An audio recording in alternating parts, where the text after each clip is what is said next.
Hello hi my friends. So last எபிசோடில் heroine ஜோசனை சேர்ந்தவங்கலாம் கிடையாது, இந்த காலகட்டத்தை சேர்ந்தவங்க தான் மாதிரி நமக்கு காட்டியிருப்பாங்க. ஹீரோயினுக்கும் தெரிய வந்திருக்கும். பட் இப்போது அந்த வீட்டை இடிக்கணும்னு சொல்லிட்டு கிம் அனுப்பி வச்ச ஆட்கள்லாம் வந்திருக்காங்க. ஹீரோயினும் இதை பார்த்துட்டு இருப்பாங்க. கரெக்டாக அந்த இடத்துக்கு ஹீரோ வராங்க. ஹீரோவை பார்த்தோன்னே நீ யாரும் இங்கேருந்து கிளம்புன்னு சொல்லும்போது நான் போவேன் அப்படின்னு சொல்லிட்டு அங்கே இருக்கவங்களோட சண்டை போடுறாங்க. கரெக்டாக இந்த டைமில் இங்கே யாரும் எதுவும் பண்ணக்கூடாதுன்னு சொல்லிட்டு போலீஸ் வந்து நிற்காங்க. அதுக்கப்புறம் ஹீரோயினை போய் பார்த்தா ஹீரோயின் மயக்கம் போட்டு விழுந்துருந்தாங்க. ஸோ அப்படியே நம்மளுக்கு பேக் கட்டுறாங்க. ஆக்சுவலாக ஹீரோயின் வந்து இந்த காலகட்டத்தை சேர்ந்தவங்க தான், ஜோசனை சேர்ந்தவங்க கிடையாது. எப்படி ஜோசனுக்கு போனாங்கிறத நம்மளுக்கு இப்போ காட்டுறாங்க. இதுக்கு முன்னாடி சைல்டு ஆக்டராக ஆக்ட் பண்ணது எல்லாமே ஹீரோயின் தான். அன்றைக்கி லாஸ்ட்டாக அவங்க அம்மா அப்பா தூக்க மாத்திரையை கொடுத்துட்டு மயக்கம் அடைஞ்சு அப்படி காரை தண்ணிக்குள்ளே விட்டுருக்காங்க. அப்போ ஆனால் ஹீரோயின் மட்டும் கண் முழிச்சிருப்பாங்கிற வரைக்கும் நமக்கு தெரிஞ்சிருக்கும். தண்ணிக்குள்ளே போனதுக்கப்புறம் ஃபுல்லாக மூழ்கினதுக்கப்புறம் ஹீரோயின் எவ்வளோ ட்ரை பண்ணிப்பாங்க, உள்ளே மயக்கம் போட்டு விழுந்திருப்பாங்க. ஆனால் கொஞ்ச நேரத்தில் ஹீரோயின் மட்டும் தனியாக தண்ணிக்குள்ளே மறந்துட்டு இருக்கிற மாதிரி இருக்குது. ஆப்போசிட்டில் என்னென்னா ஜோசனில் ஆல்ரெடி ஹீரோயின் மாதிரி இன்னொருத்தையும் இருந்திருக்கா. ஸோ அங்கே அவங்க ரெண்டு பேரும் மீட் பண்ணியிருக்காங்க. திடீர்னு அவங்களோட ஆன்மா உடல் மாதிரி இருக்குது. அதுக்கப்புறம் தான் அந்த உடம்புக்குள்ளே போய் ஹீரோயின் ஜோசனுக்கு போயிருக்காங்க. பட் ஹீரோயினுக்கு நடந்தது எல்லாமே மறந்து போயிருக்கு. தன்னோட பேர் சியோரின் மட்டும்தான் ஞாபகம் இருந்திருக்கு, மற்றது எதுவுமே ஞாபகம் இல்லை. சரி, தண்ணிக்குள்ளே அந்த பொண்ணு எப்படி வந்தான்னு பார்த்தோன்னா அவள் சூசைட் பண்ண ட்ரை பண்ணியிருக்கா. அவளை அடிமைனத்தில் அவங்க அப்பா வித்துட்டாங்கன்னு சொல்லிட்டு. ஸோ அந்த பொண்ணையும் எப்படியோ காப்பாற்றிருக்காங்க. பட் அந்த உடம்புக்குள்ளே வந்தது தான் ஹீரோயின் ஆயிடுச்சு. ஸோ அதுக்கப்புறம் ஹீரோயின் ஜோசன்லேயே வாழ்கிற மாதிரி ஆயிடுச்சு. அதுக்கப்புறம் தான் அந்த பாய்சனை கொடுத்து அகைன் ஹீரோயின் இந்த காலகட்டத்துக்கு வந்திருக்காங்க. இந்த காலகட்டத்தில் வந்தது ஜோசனில் வந்த அந்த பொண்ணோட ஆன்மா தான். ஸோ இப்போ அந்த பொண்ணோட ஆன்மா எங்கே போச்சுங்கிறது தெரியல. ஸோ இதே மாதிரி தான் இங்கே ரெண்டு பேரோட விதி மாறி இருக்குது. ஸோ இப்போ இதெல்லாம் ஹீரோயினுக்கும் ஞாபகம் வந்துட்டு, இன்னொரு பக்கம் தாத்தாக்கு ஹாஸ்பிட்டலில் என்ன இருக்குன்னா எல்லாம் ஞாபகம் வந்திருக்கு. பட் இது எல்லாமே கிம்மிட்டிருந்து மறைச்சிருக்காங்க. தாத்தாக்கு தெரிஞ்சிருக்கு கிம் தான் தன்னை கொலை பண்ண ட்ரை பண்ணியிருக்கான்னு சொல்லிட்டு. ஸோ அப்படியே நெக்ஸ்ட் டே பார்த்தோன்னா ஹீரோயினை வீட்டுக்கு கூட்டிகிட்டு வந்துட்டாங்க. ஸோ இப்போ ஹீரோயின் கண் முடிச்சதும் ஹீரோவும் பக்கத்தில் போய் பொறுமையாக உட்காந்து நீ ஓகே தானேன்னு சொல்லி கேட்டா, ஹீரோயினும் நான் ஓகேவாக தான் இருக்கேன், நடந்ததை நினச்சி அழுகிறது எல்லாமே வேஸ்ட்டு தான். ஃபஸ்ட்டு நான் அந்த உலகத்துக்கு வந்தப்போ இது என்னோடய செகண்ட் சான்ஸ் தான் நான் நினச்சேன். ஆனால் அதுக்கப்புறம் இந்த வாழ்க்கை எனக்கு எந்த மாதிரி கஷ்டத்தை தரப்போகிறதுன்னு யோசிக்க ஆரம்பித்தேன். ஆனால் உங்களையும் பாட்டியும் பார்த்ததுக்கப்புறம் நான் ரொம்பவே ஹாப்பியாக இருந்தேன். நான் இனி உங்களை விட்டு எங்கேயும் போக மாட்டேன். ஏன்னா நான் எங்கேருந்து போனேனோ அதே இடத்துக்கு தான் ரிட்டர்ன் இருக்கேன். ஸோ நான் இங்கேருந்து எங்கேயுமே போகிறது கிடையாதுன்னு சொல்லும்போது ஹீரோயின் என்ன பேசுகிறாங்கிறது புரியல தான். ஸோ என்னமோ சொல்கிறான்னு சொல்லி விட்டுருந்தாங்க. ஸோ அப்படியே அங்கேருந்து ரெண்டு பேரும் ஸ்ட்ரெயிட்டாக ஹாஸ்பிட்டலில் இருக்கிற பாட்டியை பார்க்கறதுக்கு தான் போகிறாங்க. ஸோ இன்றைக்கி என்னென்னா ஃபுல்லாகவே ஹீரோயின் யாருங்கிறத பாட்டி மறந்துட்டாங்க. யாரோ மாதிரி தான் ஹீரோயின்ட்டையும் பேசுகிறாங்க. ஹீரோயினுக்கு இது ரொம்பவே கவலையாக இருக்குது. ஆனால் கொஞ்ச நேரம் கழிச்சு ஹீரோயின் யாருங்கிறது ஞாபகம் வந்துட்டு, ஆனால் அந்த டைம் ஹீரோயின் ஒரு நர்ஸிட்ட பேசிகிட்டு இருப்பாங்க. ஹீரோ தான் பக்கத்தில் இருப்பாங்க. நான் ஹீரோயினை கூப்பிடுறேன்னு சொல்லும்போது இல்லை வேண்டாம் நான் உன்ட்ட தான் பேசணும் அப்படின்னு சொல்கிறாங்க. பட் என்ன பேசினாங்கிறது நமக்கு காட்டலை. அப்படி இன்னொரு பக்கம் ஹீரோயினை பார்த்தோன்னா இப்போ அங்கே 2026 இருக்கிற அந்த ஷாமனை தான் போய் மீட் பண்ண போயிருக்காங்க. ஸோ நடந்த எல்லாத்தையும் அந்த ஷாமன்ட்ட சொல்கிறாங்க. அந்த ஷாமனும் ரொம்ப ஹாப்பியாகிறாங்க. அப்போது நீங்கள் 12 வயசில் இங்கேருந்து ஜோஷனுக்கு போயிட்டீங்க, அங்கே கோட்லேடியாக வாழ்ந்து உங்களுக்கு பாய்சன் கொடுத்து சாகடிச்சதுக்கப்புறம் இப்போ இந்த காலகட்டத்தில் நீங்கள் வந்திருக்கீங்க. ஸோ உங்களோட இடத்துக்கு நீங்கள் ரிட்டர்ன் வந்துட்டீங்க. இனிமேல் நீங்கள் அங்கே போக மாட்டீங்க. என் உடம்புக்குள்ளேயும் யாரும் வந்து என்னை தானாக பேச வைக்க மாட்டாங்க அப்படி தானேன்னு சொல்லிட்டு அவங்க ஒரு பக்கம் ஹாப்பியாக ஆகிட்டு இருக்காங்க. ஸோ அப்படி ஹீரோயின் அவங்க நார்மல் லைஃப்பை வாழணும்னு சொல்லிட்டு அகைன் நீங்கள் ஷூட்டிங் தான் வந்திருக்காங்க. ஸோ இன்றைக்கி ஷூட்டிங் ட்ராமாலாம் ஹீரோயின் நல்லாவே ஆக்ட் பண்ணுறாங்க. ஸோ இதை எல்லாமே ஹீரோயின் அந்த ஷூட்டிங் ஸ்பாட்டில் ஃப்ரெண்டாக ஒருத்தி பழகுவாள். ஹீரோயின் அவளுக்கு சுத்தமாக பிடிக்காது போல், கொஞ்சம் பொறாமை தீயில தான் அவளை பார்த்துட்டு இருக்கா. ஆனால் இதை பக்கத்தில் யோன்ஜின்னு இருக்கா. எனக்கு கொஞ்சம் தண்ணி தான் சொன்னதும் அவள் பல்ல காட்டிக்கிட்டே வாட்டர் பாட்டில் எடுத்து கொடுக்கா.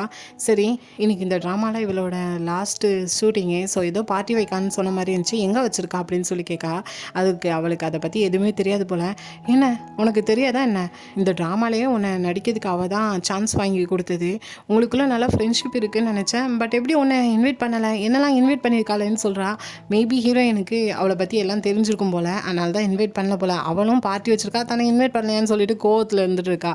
இன்னொரு பக்கம் இவன் ஒரு நர்ஸை கொல்ல ட்ரை பண்ணிப்பான். ஆனால் அந்த நர்ஸை ஹீரோ காப்பாற்றி வச்சுருப்பாங்க. ஆனால் அகைன் அந்த நர்ஸை இவனே கொன்று ஹீரோ மேலே பழி போடலான்னு சொல்லி ட்ரை பண்ணியிருப்பான்.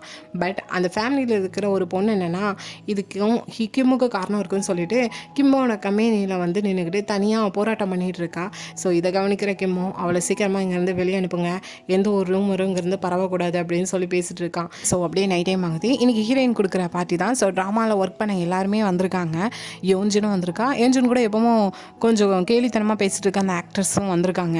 பட் அவங்கள பார்த்துட்டு யோஞ்சின், நீங்கள் ஹீரோயினுக்கு ஃப்ரெண்டான ஏன் இந்த இடத்துக்கு வந்திருக்கீங்கன்னு சொல்லி கேட்கும்போது, நாங்கள் ஹீரோயினுக்காகலாம் ஒன்றும் வரல, நாங்கள் ஹீரோயினோட மேனேஜருக்காக வந்தோங்கிற மாதிரி சொல்கிறாங்க. அங்கேருந்து பக்கத்து ரூம்மேட் வந்ததும் வளைஞ்சிக்கிட்டு பேசுகிறாங்க. மேட்ரு என்னென்னா, யோஞ்சின் லாஸ்ட் டைம் இவங்ககிட்ட அவங்களுக்குன்னு சொந்தமாக டிபார்ட்மெண்ட் ஸ்டோர் இருக்குதுன்னு சொல்லியிருப்பாங்களா, அது என்னமோ பெரிய டிபார்ட்மெண்ட் ஸ்டோருன்னு நம்பிக்கிட்டு தான் இப்போ இவங்ககிட்ட இப்படி வலிஞ்சிக்கிட்டு பேசிட்டு இருக்காங்க. அப்படியே இன்னொரு பக்கம் பார்ட்டி நடந்துட்டு இருக்கும்போது திடீர்னு ஹீரோவும் அவங்க கூட 4-5 அசிஸ்டன்ட்டும் வந்து நிற்காங்க கை நிறைய பேக்கோட.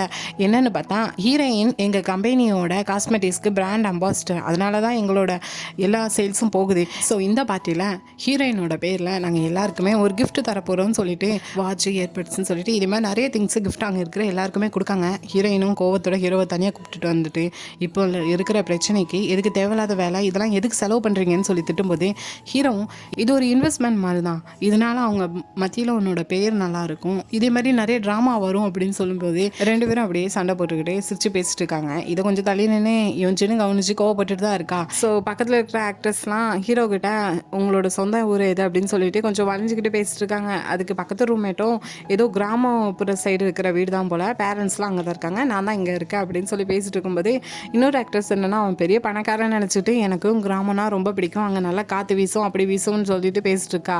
இதை கவனிக்கிற யோஞ்சினும், நீ தான் நேற்று என்கிட்ட சொல்லிட்டு இருந்த எனக்கு பெரிய அப்பார்ட்மெண்ட்டில் 20வது ஃப்ளோரில் இருந்தால் தான் பிடிக்கும், சிட்டி தான் பிடிக்கும்னு சொன்னேன், இப்போ நான் இப்படி சொல்லிட்டு இருக்கேன்னு சொல்லிட்டு போட்டு விடுறா.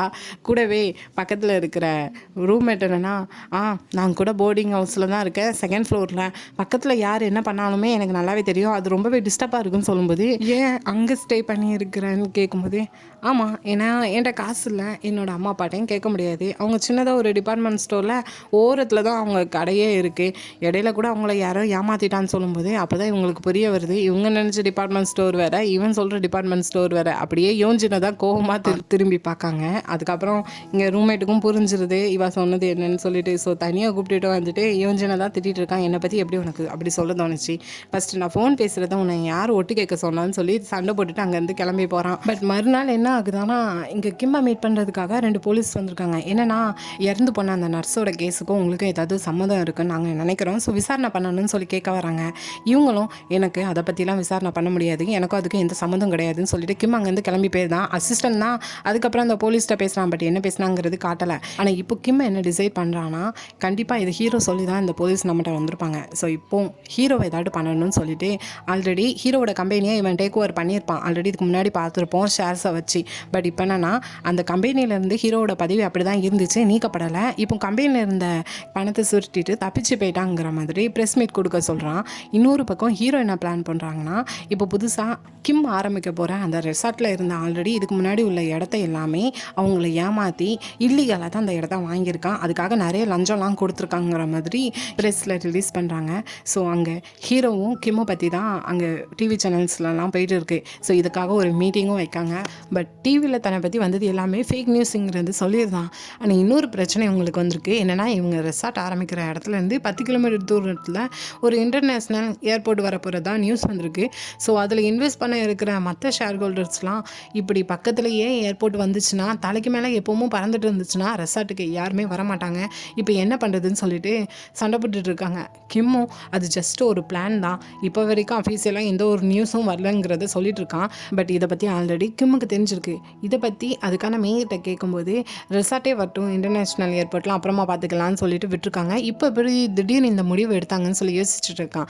அதுக்கு காரணம் யாருன்னு பார்த்தா ஹீரோ தான். ஸோ இவனை ஏதாவது பண்ணணும்னு சொல்லிட்டு இதெல்லாம் பண்ணியிருக்காங்க. ஏன்னா மேயர் அந்த பதவிக்கு வரதுக்கு அவங்களோட பெரிய வாக்குறுதியாக ஒரு இன்டர்நேஷ்னல் ஏர்போர்ட் கொண்டு வரேன்னு சொல்லியிருக்காங்க. ஸோ ஆல்ரெடி அந்த மேயருக்கும் டேகிக்கும் ஒருத்தருக்கு நல்லா தெரியுங்கிறத தெரிஞ்சுக்கிட்ட ஹீரோ டேகியை வச்சு அந்த மேயரோட மைண்ட் வாஷ் பண்ணி அந்த இடத்துல ஒரு ஏர்போர்ட் வர்ற மாதிரி பேசி முடிச்சிருக்காங்க. இப்போ அஃபீஷியலாக நியூஸும் வந்துட்டு. ஸோ இதெல்லாம் பெரிய பிரச்சனையாக இப்போ கிம்முக்கு தான் அமையுது. ஸோ ஹீரோ வீட்டில் இருக்கிற இந்த டைம் ஹீரோயின் ஹீரோவை பார்க்கணும்னு சொல்லிட்டு வராங்க. அப்போது பக்கத்தில் இந்த டேப்லெட்டில் ஹீரோ ஆல்ரெடி ஒரு ஃபைட் பண்ண சீன் நம்ம ட்ராமாவோட ஸ்டார்டிங்கில் பார்த்துருப்போம். அதை ஹீரோயின் இப்போ தான் பார்க்காங்க போல், இது நீங்கள் தானே அப்படின்னு சொல்லி அதை பார்த்துட்டு இருக்கும்போது ஹீரோவும் அதை பார்க்காதுன்னு சொல்லி இழுக்கும்போது அப்படி இப்படின்னு 2 பேரும் ஒருத்தருக்கு ஒருத்தர் மேலே விழுந்து கிஸ் பண்ணுற மாதிரி பக்கத்தில் போகிறாங்க. அந்த டைம் கரெக்டாக காலிங் பெல் அடிக்கிற சவுண்டு கேட்குது. யாருன்னு பார்த்தோன்னா ஹீரோவோட 2 ஆன்டீஸ் தான் வந்திருக்காங்க. அவங்களுக்கு இப்போ பெரிய பிரச்சனை என்னென்னா கிம் அந்த கம்பெனியை டேக் ஓவர் பண்ணி வச்சிருக்கிறது தான். ஸோ அதை பற்றி தான் இப்போ ஹீரோட்ட வந்து பேசுகிறாங்க. அந்த குடும்பத்தோட வாரிசாக இருக்கிற ஒரே பையன் நீ மட்டும்தான். ஆனால் அது உன் கையில் இல்லாமல் கிம்மோட கையில் இருக்குது. போதாதுக்கு தாத்தாவுக்கு வர உடம்பு சரியில்லாமல் இருக்காங்க, ஸ்டேபிளாகவே இல்லை. ஸோ இந்த மாதிரி சுச்சுவேஷனில் நம்ம தான் நம்மளோட குடும்பத்தையும் கம்பெனியையும் பார்த்துக்கிடணும்னு சொல்லி பேசும்போது ஹீரோவும் எல்லாம் சரிதான், நான் என்னைக்கு உங்கள் ஃபேமிலியான நான் ஏதோ வெளி கிரகத்துலேருந்து வந்த ஒருத்தன் மாதிரி தானே என்னை ட்ரீட் பண்ணுவீங்கன்னு சொல்லும்போது அவங்களும் வாயடிச்சு போயிருந்தாங்க. இருந்தாலும் நம்ம ஃபேமிலியை நம்ம தான் பார்த்துக்கிடணும், வேறு யாரும் வர முடியாது அப்படின்னு சொல்லும்போது கரெக்டாக அந்த இடத்துக்கு ஹீரோயின் என்ட்ரி கொடுக்காங்க. ஏன்னா இவங்க வந்திருக்கிறது இப்போ சுயநலமாக கம்பெனியை டேக் ஓவர் பண்ணணும், அதை கிம் கையில் வச்சுருக்கிறத பொறாமையில் தான் வந்து பேசுகிறாங்க ஹீரோட்ட. ஹீரோயினும் அவங்களே சுயநலமாக அவங்ககிட்ட வந்து பேசிகிட்டு இருக்காங்க. அவங்ககிட்ட என்ன உங்களுக்கு பேச்சுன்னு சொல்லும்போது 2 ஆன்ட்டி ஹீரோயின் அங்கேருந்து வரதை பார்த்து ஷாக்காகிறாங்க. நீங்கள் என்ன அஃபீஷியலாக ஒன்றா இருக்கீங்களா என்ன அப்படின்னு சொல்லிட்டு ஃபர்ஸ்ட் ஆண்டி கேட்கவும் ஹீரோக்கும் செகண்ட் ஆண்டிக்கும் ஒருத்தருக்கு ஒருத்தர் தெரியுமாங்கிற மாதிரி கேட்காங்க. ஏன்னா 2 பேரும் ஆல்ரெடி ஒரு டைம் மீட் பண்ணி சண்டை போட்டு ஹீரோயின் அடித்து பார்த்திருப்பாள்ல. ஹீரோயினும் ஒரு டைம் வாங்கினது போதாதான்னு சொல்லி கேட்கும்போது அடி வாங்கினீங்களா, எதுக்கு அடி வாங்கினீங்கன்னு சொல்லும்போது அதுக்கு ஹீரோயினும் மறுபடியும் நான் அடிக்க தான் போகிறேன்னு சொல்லிட்டு பக்கத்து செடியில் இருந்த ஒரு கம்பை உருவி எடுத்து 2 பேரையும் அடித்து அந்த இடத்துலேருந்து பற்றி விடுறாங்க. ஸோ அப்படியே இன்னொரு பக்கம் கிம்மை பார்த்தோன்னா நைட் டைம் போல் தாத்தாவை பார்க்கறதுக்காக தான் வந்திருக்கான். ஸோ இப்போ உங்களோட மெமரிலாம் ரிட்டர்ன் வந்துட்டா இப்போ எப்படி ஃபீல் ஆகுதுன்னு சொல்லி கேட்கும்போது எனக்கு எதுவும் அவ்வளோவா வந்த மாதிரி தெரில, வரலனாலும் பரவாயில்ல, அதை நீ எல்லாமே பார்த்துக்கிட்டேன், நான் மேனேஜ் பண்ணிக்கிறேன் அப்படிங்கிற மாதிரி சொல்கிறாங்க. பட் கிம்முக்கு ஆல்ரெடி தெரிஞ்சிருக்கு தாத்தாவோட மெமரி அவங்களுக்கு ரிட்டர்ன் வந்திருக்கு, பட் நம்மகிட்ட நடிச்சிட்டு இருக்காங்கன்னு சொல்லிட்டு. எப்படின்னா கிம்மோட ஆஃபீஸில் வேலை பார்க்குற ஒரு ஆஃபீஸர் நல்லா தாத்தாவுக்கு தெரியும். ஸோ அவரை மீட் பண்ணி தாத்தா பேசியிருக்காங்க. பட் அந்த ஆஃபீஸர் அப்படியே கொண்டு போய் கிம்மிட்ட போய் சொல்லிட்டான் தாத்தாவுக்கு மெமரி ரிட்டர்ன் வந்துட்டு நினைக்கிறேன், நம்மகிட்டலாம் நடிச்சிட்டு இருக்காங்க அப்படின்னு சொல்லிட்டு. ஆனாலும் கிம் இந்த இடத்துல தாத்தாட்ட எதுவுமே பேசாமல் கிளம்புறான். கிளம்பும்போது வெளியே ஹீரோவும் வந்திருக்காங்க. ஸோ ஹீரோ பார்த்ததுமே இங்கெல்லாம் வரக்கூடாதுன்னு சொல்லிக்கேன்னா ஏன் வந்திருக்கேன், நீ சொன்னால் நான் கேட்டுருவேனா, என் தாத்தாவை நான் பார்க்க வராமல் வேற யார் வருவான்னு சொல்லிட்டு அவன் பேச்சை கேட்காம தாத்தாவை பார்க்கறதுக்காக போகிறாங்க. அப்போது ஹீரோயினே கிம்மை தனியாக பேசலாமான்னு சொல்லி கூட்டிகிட்டு போகிறான். கிம் என்னென்னா தனியாக வந்திருக்கோம், இது ஹீரோ பார்த்தா ஜெலஸ் ஆகுவான் பரவாயில்லையான்னு சொல்லும்போது என்ன காமெடியா, அப்படிலாம் இல்லை, உனக்கு எனக்கும் எந்த பிரச்சனையும் கிடையாது. ஸோ நீ என்னை வெறுக்கணும்னு அவசியம் கிடையாது, என்னோடய ஃப்யூச்சரே அந்த ரிசார்ட்டை நம்பி தான் இருக்குது, அது ப்ராப்ளம் மட்டும்தான் போயிட்டுருக்குன்னு சொல்லும்போது ஒரே மாதிரி எனக்கு இன்னொருத்தரை தெரியும், அவரோட கோலை அவர் அச்சீவ் பண்ணணும்னு சொல்லிட்டு அரியணையோட ஃபுல்லாக ரத்தத்தை தான் வச்சுருந்தாரு. அவர் சாகும்போது தனிமையில் வருந்தி தான் செத்தார். ஆனால் அவரோட வரலாறு அவர் பெரிய ஞானி மாதிரி எழுதி வச்சுருக்காங்க. ஆனால் கண்டிப்பாக அவரோட கர்மா அவரை பின்தொடர்ந்துட்டு தான் இருக்குது. கண்டிப்பாக அது ஒரு நாள் என்னென்னா ஒரு நாள் வந்து சேரும்னு சொல்லும்போது இது எல்லாமே அவனை பற்றி தான் இப்போ ஹீரோயின் அவன்கிட்டே சொல்லிட்டு இருக்காங்க ஜோசனில் நடந்ததை பற்றி. ஆனால் அது தெரிஞ்சுக்கிடாத கிம்மும் அதை பெருசாக எடுத்துக்கல. இன்னொரு பக்கம் தாத்தாட்ட ஹீரோ போய் பேசுகிறாங்க. சொல்லாமல் உன்னை யார் இந்த டைம்லலாம் என்னை பார்க்க வர சொன்னதுன்னு சொல்லி சண்டை போட்டு இருக்கும்போது ஹீரோயின் உள்ள வராங்க. ஸோ ஹீரோயினை பார்த்ததுமே நீ வெளியே போ அப்படின்னு சொல்கிறாங்க. ஹீரோ நான் போக மாட்டேன்னு சொல்லும்போது ஹீரோயினும் தாத்தா சொல்கிறாங்களா வெளியே போங்கன்னு சொன்னதும் ஹீரோயின் சொன்னதை கேட்டுட்டு வெளியே போகிறாங்க. அதுக்கப்புறம் தாத்தாவும் ஹீரோயின் தான் பேசுகிறாங்க. தாத்தா எடுத்ததுமே நானும் நீயும் ஃபஸ்ட்டு பேசினதை நான் சொல்கிறேன், எனக்கு ஒன்றை பிடிக்கலை, எனக்கு என் வீட்டு மருமகளாக நீ வருததே எனக்கு பிடிக்கலை அப்படின்னு சொல்லும்போது ஹீரோயினும் நான் ரீசெண்டாக தான் எல்லாத்தையும் ரியலைஸ் பண்ணேன், என்னால் ஹீரோவை விட்டு போக முடியாது, அவர் கையை விட்டு நான் எங்கேயும் போக மாட்டேன், ஆனால் கண்டிப்பாக அவரை நான் தனிமையில் விட மாட்டேன், நான் அவர் கூடயே தான் இருப்பேன், இது ப்ராமிஸ் அப்படிங்கிற மாதிரி சொல்கிறாங்க. தாத்தாவும் இதை சொல்கிறதுக்கு தான் இங்கே வந்தியா, ஆமாம் இதை நான் உங்கள்கிட்ட உறுதியாக சொல்கிறேங்கிற மாதிரி சொல்லிட்டு இருக்காங்க. ஸோ அப்படியே நெக்ஸ்ட் டே கிம்மை பார்த்தோன்னா அவனுக்கு பிரச்சனை வந்துட்டுருக்கு அந்த நர்ஸோட கேஸில். இப்போ புதுசாக ஒரு டிடெக்டிவ் விசாரணை பண்ணணும்னு சொல்லிட்டு வந்திருக்காங்களாம்.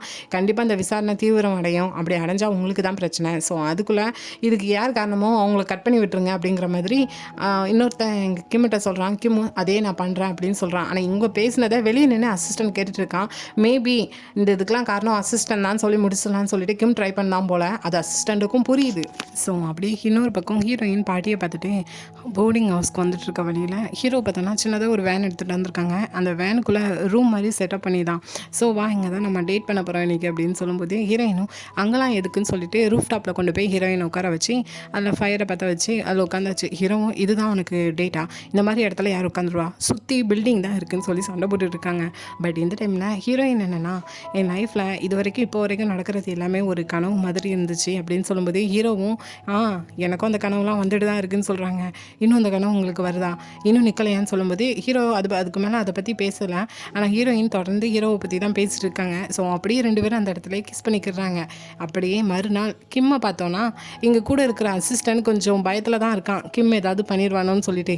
அதை அவன் கொஞ்சம் கவனிச்சுட்டு நீ இப்போலாம் ரொம்ப வேலை பார்த்துட்டு இருக்கிற மாதிரி இருக்குது, ஏன் சின்னதாக எங்கேயாவது ட்ரிப் போயிட்டு வரக்கூடாது, வெக்கேஷன் லீவ் எடுத்துக்கோ அப்படின்னு சொல்கிறாங்க. அசிஸ்டண்ட்டும் கிம் ஏதோ செய்ய போகிறாங்கிறது புரியுது. இன்னொரு பக்கம் ஹீரோயின் பாட்டியை பார்க்கலான்னு சொல்லிட்டு ஹாஸ்பிட்டலுக்கு போனால் அங்கே பாட்டி இல்லை. அங்கே நர்ஸ் வந்துட்டு திடீர்னு அவங்களுக்கு ரொம்ப உடம்பு சரியில்லாமல் ஆகிட்டு ஸோ நாங்கள் ஐசியூவில் வச்சுருக்கோம் அப்படிங்கிற மாதிரி சொல்கிறாங்க. ஸோ ஐசியூவில் போய் ஹீரோயின் பார்த்தா டாக்டர்னு சொல்கிறாங்க, அவங்களுக்கு திடீர்னு உடம்பு சரியில்லை, நாங்கள் அதனால தான் ஐசியூவில் வச்சுருக்கோம், நினைவு எப்போ வரும்னு தெரியாது, ஸோ பக்கத்துலேருந்து பார்த்துக்கோங்கிற மாதிரி ஹீரோயின் உட்கார வச்சுட்டு போயிருந்தாங்க. இந்த டைம்லாம் ஹீரோவும் கூட தான் இருக்காங்க. ஸோ லாஸ்ட் டைம் பாட்டி ஹீரோகிட்ட என்ன பேசியிருப்பாங்கன்னா, வாழ்க்கையில் எது வேணால் நடக்கிறதுக்கு வாய்ப்பு இருக்குது, அந்த மாதிரி டைமில் ஹீரோயினை விட்டுட்டு நீ போயிடக்கூடாது, ஒருத்தருக்கு ஒருத்தர் எப்போவுமே கூடவே இருக்கணும், அவள் கையை நீ விட்டுறக்கூடாதுன்னு சொல்லிட்டு ப்ராமிஸ் வாங்கியிருப்பாங்க. அதை தான் இப்போ ஹீரோ திங்க் பண்ணிட்டு இருக்காங்க. ஸோ ஹீரோயின் என்னென்னா பாடி பக்கத்துலேயே தான் இருக்காங்க, பாடியோட நினைவு எப்போனாலும் திரும்பலாம் கண் விழிக்கலாம் அப்படின்னு சொல்லிட்டு விலகவே இல்லை. ஹீரோவும் நான் உனக்காக ட்ரெஸ்ஸும் ஃபுட்டு கொண்டு வரேன் அப்படின்னு சொல்லிட்டு வெளியே போயிடுறாங்க. ஸோ ஹீரோயினும் கொஞ்சம் நேரம் பக்கத்துலேயே உட்காந்து தூங்கி கண் முழிக்கும் போது இப்போ பாட்டி திடீர்னு கண் முழிக்காங்க. ஸோ ஹீரோயினும் பக்கத்துலேயே தான் இருக்காங்க. பட் பாட்டி என்னென்னா பஸ் ஸ்டாப்புன்னு சொல்லி சொல்கிறாங்க. என்னென்னா பாட்டிக்கு பெரிய ஆசை என்னென்னா பஸ்ஸில் ட்ரைவ் பண்ணிட்டு போனோம், பின்னாடி நிறைய பேர் உட்காந்துட்டு புது புது இடத்துக்கு போயிட்டு வரணுங்கிறது ஆசை. ஸோ ஹீரோயினும் என்னை விட்டு போக போகிறீங்களா, அதுக்கு தான் பஸ் ஸ்டாப்பை பற்றி கேட்கிங்களா, போகாதீங்க அப்படின்னு சொல்லி அழுதுட்டு இருக்காங்க. ஸோ அப்படியே பாட்டியோட ஆசையை காட்டுற மாதிரி இருக்குது. ஹீரோயினும் பாட்டியும் அந்த இடத்துல ஹாஸ்பிட்டல்லேருந்து தப்பிச்சு அப்படியே ஒரு பஸ்ஸை பாட்டி ஓட்டிகிட்டு போகிற மாதிரியும் நிறைய பேர் பஸ்ஸில் ஏறி போகிற மாதிரியும் அப்படியே நிறைய இடத்த சுற்றி பார்த்துட்டு லாஸ்ட்டில் ஒரு கடற்கரை ஓரத்தில் ஹீரோயினும் பாட்டியும் மட்டும் போய் நிற்கிற மாதிரியும் லாஸ்ட்டாக பாட்டி ஹீரோயினை விட்டு கொஞ்சம் தள்ளி போய் டாட்டா போடுற மாதிரியும் காட்டுறாங்க. இங்கே அப்படியே ஹாஸ்பிட்டலில் பார்த்தோன்னா ஹீரோயினை பார்த்துட்டு என் செல்ல பொண்ணு அப்படின்னு சொல்லிட்டு அந்த இடத்துல பாட்டி அப்படியே இறந்து போகிறாங்க. ஹீரோயினும் ரொம்ப ஃபீல் பண்ணி அழுறாங்க. ஸோ இதே டைமில் இன்னொரு பக்கம் கிம்ம வீட்டுக்கு வந்தால் அவனோட பையனை காணலைன்னு அங்கே இருக்கிற மெய்டு சொல்கிறாங்க. பார்த்தா விசாரித்தா அவனோட அசிஸ்டன்ட் தான் பையனை கூட்டிகிட்டு போயிருக்கான் ஸ்கூல்லேருந்து அப்படிங்கிறது தெரிய வருது.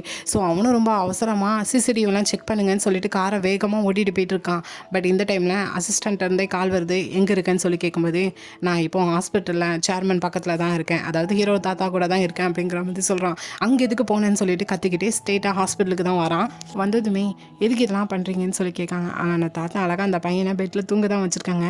ஏன் அவன் எனக்கும் பேரன்தான், ஏன் நான் அவனை பார்க்கக்கூடாதான், அவனை நீ ஃபாரின்லேருந்து கூட்டிகிட்டு வந்துடணும், என்கிட்ட கூட்டிகிட்டு வந்திருக்க வேண்டியதானே, ஏன் கூட்டிகிட்டு வரல, அதுவும் அசிஸ்டன்ட் செஞ்சுருக்கான்னு சொல்லும்போது என்ன மிரட்டுறீங்களா, மிரட்டலாம் செய்யலை, நீ ஒரு மிருகங்கிறது எனக்கு சரியாக தெரியாமல் போயிடுச்சு, உன்னை போய் நான் நம்பிட்டு இருந்திருக்கேன்னு சொல்லும்போது பதிலுக்கு ஆகணும், நீங்கள் என்னை அடிக்கணும்னா என்னை நேராகவே அடிச்சிருக்கலாம், ஆனால் என் பையன்கிட்ட போயிட்டீங்க, உங்களோட லைனை நீங்கள் கிராஸ் பண்ணிட்டீங்க, இனி நடக்க போகிறதுக்கு எல்லாமே நீங்கள் மட்டும்தான் காரணம்னு தாத்தாவை மாட்டி விட்டுட்டு அவனோட பையனை தூக்கிட்டு அங்கேருந்து கிளம்பி போகிறான். இன்னொரு பக்கம் ஹீரோயின் பாட்டி வீட்டில் தான் இருக்கா. ஸோ ஹீரோவும் கூட தான் இருக்காங்க. ஸோ ஹீரோயின் சாப்பிடாம தூங்காமல் இருக்கிறத பார்த்துட்டு கொஞ்சம் வெயிட் பண்ணு, உனக்காக நான் ஏதாட்டு வாங்கிட்டு வரேன்னு சொல்லிட்டு பக்கத்தில் இருக்கிற ஒரு ஸ்டோருக்கு தான் கிளம்பி போகிறாங்க. ஆனால் அப்படி இன்னொரு பக்கம் மியூசியமில் பார்த்தோன்னா ஆல்ரெடி ஹீரோயின் ட்ராயிங் மாதிரி ஒரு ட்ராயிங் இருக்குன்னு சொல்லிட்டு ஒரு பொண்ணு காமிச்சிருப்பான். ஸோ அதே பொண்ணு நிறைய பேருக்கு அந்த ட்ராயிங்கை பற்றி எக்ஸ்பிளைன் பண்ணிட்டு இருக்கா. அதே மியூசியமில் அதே இடத்துக்கு டேகி வந்திருக்கா கூட இன்னொருத்தவங்க கூட சேர்ந்துட்டு. ஸோ இப்போ அதில் ஹீரோயினோட ஓவியத்தை பார்க்கும்போது அவளுக்கும் ஃபீல் ஆகுது போல் ஹீரோயின் தான் சொல்லிட்டு.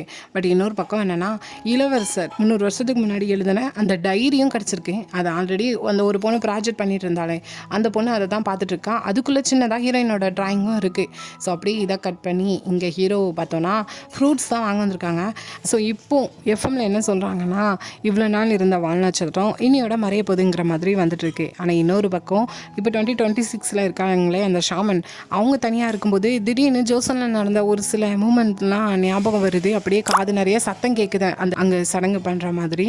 ஸோ அப்படியே கொஞ்ச நேரத்தில் திடீர்னு அங்கே ஜோசனில் இந்த ஷாமன் மாதிரி மாறிடுற மாதிரி இருக்குது. எங்கள் கூட இப்போவுமே நீங்கள் ஜோசனுக்கு வரணும் அப்படிங்கிற மாதிரி காட்டுறாங்க.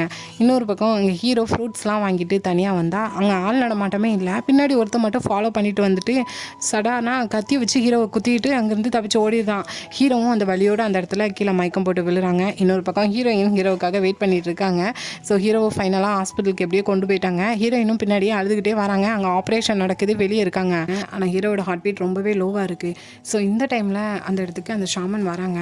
ஸோ ஹீரோயினை பார்த்துட்டு ஹைனஸ்ன்னு சொல்லி கூப்பிட்றாங்க. ஹீரோயினுக்கும் புரிஞ்சிருது இது 2026 இருக்கிற ஷாமன் கிடையாது, ஜோசன் உள்ள ஷாமன் தான் சொல்லிட்டு நீங்கள் தானே சொல்லி கேட்கும்போது ஆமாம் இப்போ நீங்கள் ஹீரோவை காப்பாற்றணும், அதுக்கு நீங்கள் ஜோசனில் இருக்கிற இளவரசரை காப்பாற்றுனீங்கன்னா இதே மாதிரி ஹீரோக்கு இனிமேல் நடக்காதுங்கிற மாதிரி சொல்கிறாங்க. பதிலுக்கு நீங்கள் ஒன்று பண்ணணும், என்னன்னு சொல்லி கேட்கும்போது வேறு ஒன்றும் இல்லை, நீங்கள் ரிட்டன் ஜோசனுக்கு போனீங்கன்னா அங்கேருந்து ரிட்டன் நீங்கள் இங்கே வரவே முடியாது, நிரந்தரமாக நீங்கள் ஜோசனில் தான் இருக்கணுங்கிற மாதிரி சொல்கிறாங்க. ஹீரோயினுக்கும் இது பெரிய ஷாக்கிங் தான், நம்மளுக்கும் பெரிய ஷாக்கிங் தான். பட் இதோட ஹீரோயினோட முடிவு என்னங்கிறது கண்டிப்பாக நம்ம யோசிச்சு வச்சுருக்கு தான் ஹீரோயின் கண்டிப்பாக ஹீரோவை காப்பாற்றுறதுக்காக ஜோசன் போவாங்க. ஸோ இதோட இந்த எபிசோட் இங்கேயே முடியுது. அடுத்தது தான் லாஸ்ட் எபிசோட். இந்த எபிசோட் போடுறதுக்கு ரொம்ப டைம் ஆகிட்டு, கண்டிப்பாக சீக்கிரமாக அடுத்த எபிசோட நாளைக்கே போட்டுருவேன். இந்த எபிசோட் பிடிச்சிருந்தா லைக் பண்ணுங்கள், ரொம்ப பிடிச்சிருந்தா சப்ஸ்கிரைப் பண்ணுங்கள். Thank you, bye bye friends.